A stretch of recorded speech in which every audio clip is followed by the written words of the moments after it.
Thank you, Cookies. So here's where I want to start. I want to start in Pittsburgh, New York, and New England. Let's talk about Tom Brady, Robert Kraft, an offensive line, and Bill Belichick. Tom Brady, or I should say, start with Robert Kraft, got married over the weekend. There were plenty of celebs, including Tom Brady. He showed up at the wedding on Friday and Saturday. He was there all through those days. Sure. And that means he skipped final walkthrough. Yeah. Skipped final walkthrough, met the team in Pittsburgh, and then decided and proceeded to yell at his offensive line on Sunday because they weren't doing his or their job. Look. Come on, Tom. Tell me this, Mike. You go ahead. Now I'll let you finish. But him taking off and leaving and being gone for 2 days, please tell me how this is different than the whole Urban Meyer thing, except for the fact, Brady's won Super Bowls. Right. Tell me you don't want to be with your team without telling me I don't want to be with my team. He abandoned his team before the game. How's it any different than disappearing for 11 days in the middle of training camp? Right. At least Urban waited until after the game. Right. Before the game, he's going, and then you have the audacity to yell at your team. Look, he's protected class. He's protected by the media. Yeah. Let's face it. Tom Brady can both be the greatest quarterback ever and also be a bleep hole. At age 45, he is not making decisions that are in the best interests of the organization and his teammates. Full stop. And don't tell me there's no correlation between disappearing on Friday and Saturday and then showing up to play. Yeah. I can't. All year long. And again, his own personal strife is his. That's not my problem. Yeah. But, by the way, Robert Kraft. A fall wedding? That's what I was going to ask next. He's the owner of an NFL team. A fall wedding? During the season? It was a surprise. It was just supposed to be a party, but... By the way, 81 years old. Marrying a 47-year-old. Hey, man. Man wants to be happy. Right. Well, I thought he would just go to the spa for that. I mean, he's a very attractive... Yikes. Hey, bottom line. Robert, Booby, baby... A fall wedding when you're a noted football guy. Yeah. No bueno. Not even in, bye week. Yeah. But I think we can all through all this understand who was better and who was the greatest between Bill and Tom. It was Bill Belichick. He did not show up to the wedding. His team blew the Browns out 38-15. And then he told a rookie, take that game ball and blow it out your ass. I don't even know who you are, son. Get away from me. Dude, he stonewalled that kid. He went, who are you and why are you touching me? Yeah. But Bailey Zappi threw for 300 yards, 2 touchdowns.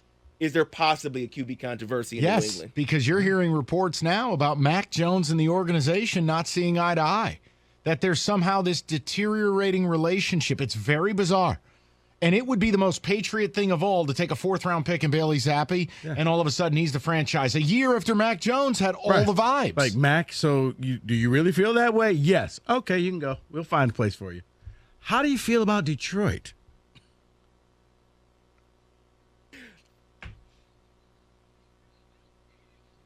Speaking of relationships, let's talk about the Arizona Cardinals and Cliff Kingsbury. I just want to play you this audio here. We can discuss the audio after I play it from Dan Orlovsky.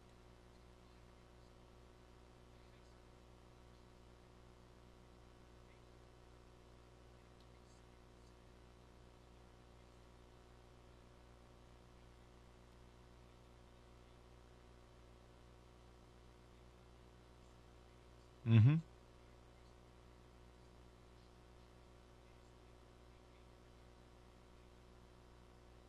Now, I'm not a huge Orlovsky guy, but he is 100% right. You know what? I'm going to say no. I think he's right, but it's focused on the wrong thing. I was a big Kyler Murray fan. Murray is awful. Murray is not dedicated to his craft. And that's the most disrespectful thing to the game. When you're good, but you don't put in the work, and it makes you lazy. And just wait. Next weekend, Call of Duty Modern Warfare 2 comes out. And Kyler might go 4 for 60. And I mean, I know that's a running joke. No, it's not a joke. The stats correlate. The video game comes out.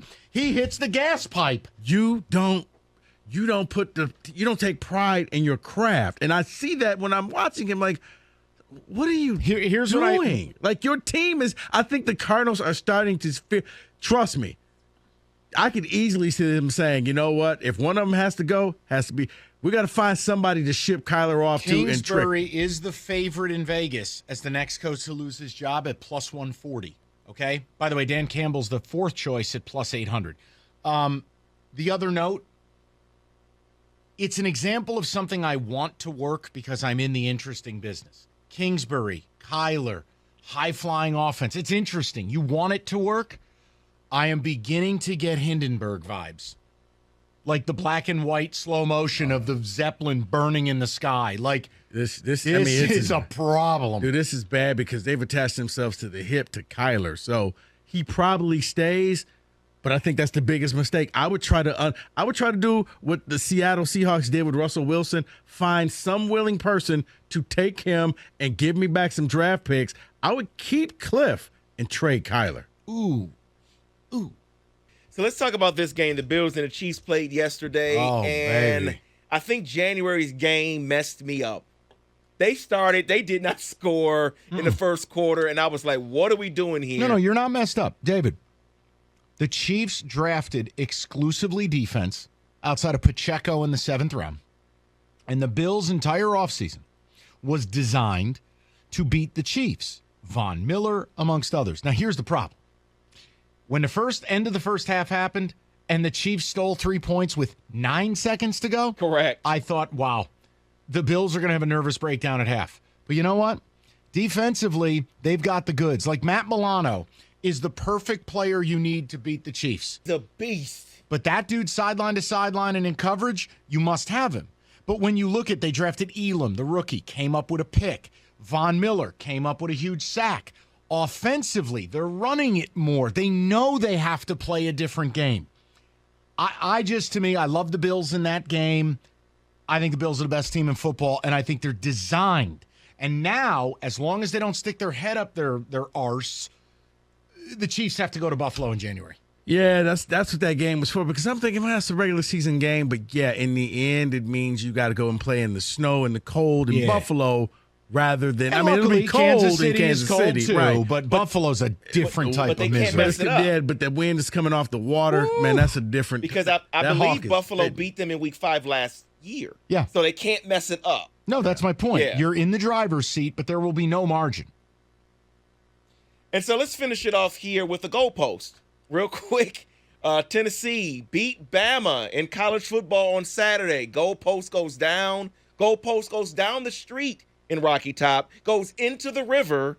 12 hours later, there's a GoFundMe for a new goalpost. Yeah, but why is the school doing a GoFundMe? They're rolling in cash. Because they're basically saying, hey, we understand. Because Tennessee put this out. It wasn't like some random thing. Like, hey, you remember that goalpost thing? It was great. Anywho. You're not CMU. Help me, I'm poor. We need goalposts for this week or else we can't play. And we need $100,000. Then have a couple of the hillbillies in your fan base carve out some logs or something and build some uprights. Okay. Just get Peyton Manning to pay for it. You know what? Nope, that's the flag. Right? Peyton, cue the banjo. Kamara, get them to pay for it. I don't know. Turn on somebody. Ref, where's the flag? Ref? That's not a flag. These people. That's not a sportsman. That's 15 They're yards. in the Smoky Mountains. They're building cabins and stuff. You can't fashion an upright. Call Daryl and Kenny. Have them come in and fashion some uprights. Ref, really? Nothing? There's nothing. Nothing? The flag's been thrown out of the game, David's hat is off. Throw the hat off, David. Congratulations, Rocky Top. It was a hell of a W. But come on. Get real. Get an alum. Because can't they just go to Amazon.com and click purchase now on some uprights? You got to think that every alum would say, you know what? I got a couple grand for this. We beat Alabama. Let's go. No, they'll just need that for Heupel's buyout when they inevitably turn on him in 2 years. The way college football goes, nobody's safe. ADs need a $30 million slush fund. That's